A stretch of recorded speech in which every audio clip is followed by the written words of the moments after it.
So one of the things I want people to understand is that when the terrorists came into these kibbutzim on October 7th of 2023, this was not a few random people coming with a couple guns.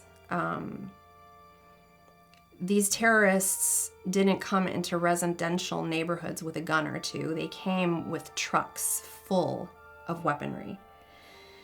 Their goal was brutality and absolute massacre, even down to kindergartens and preschools and daycares.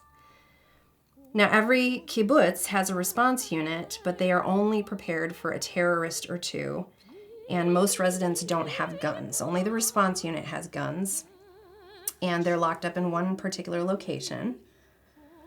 And miraculously, this kibbutz had only recently received permission from the government to keep these weapons locked up with them, which drastically cut down on response time. Near the front of the kibbutz, they were fighting off a handful of terrorists. I think it was about 5 that had a truck, like a big truck with a bed full of weaponry. Now, a local police officer had come to assist the response unit, but he got injured and he was pinned down behind a bush. The terrorists saw this and they threw a grenade at him to try to kill him, to just completely take him out.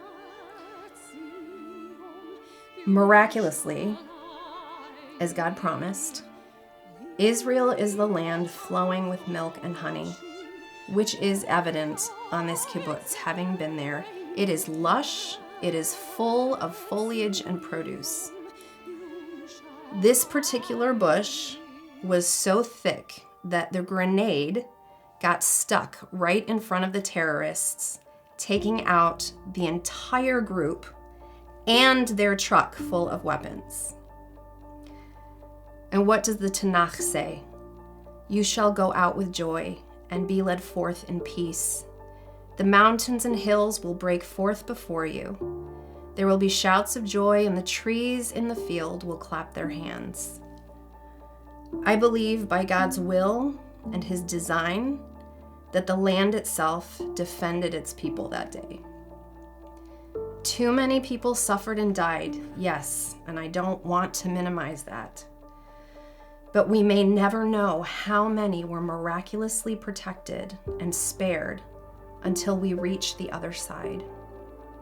Like the 10 spies who came back with a bad report, it is so easy right now. It is too easy just to see the horror and all that is fearsome, and there is a lot of it. It is so much more difficult to be like Joshua and Caleb, Yehoshua and Caleb, who acknowledged the horror, but believed that God was greater than our enemies. And that even with great battles, our people would make it to the promised land.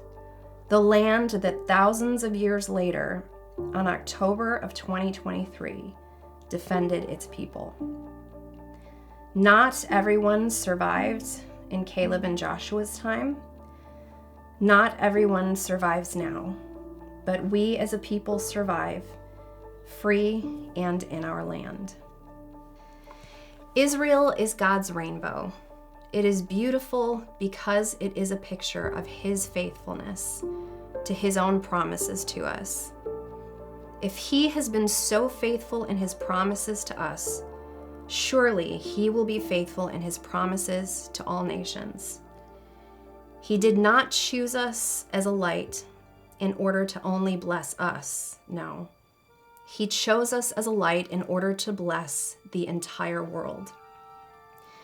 We do not always do our job well, but he always does his job well.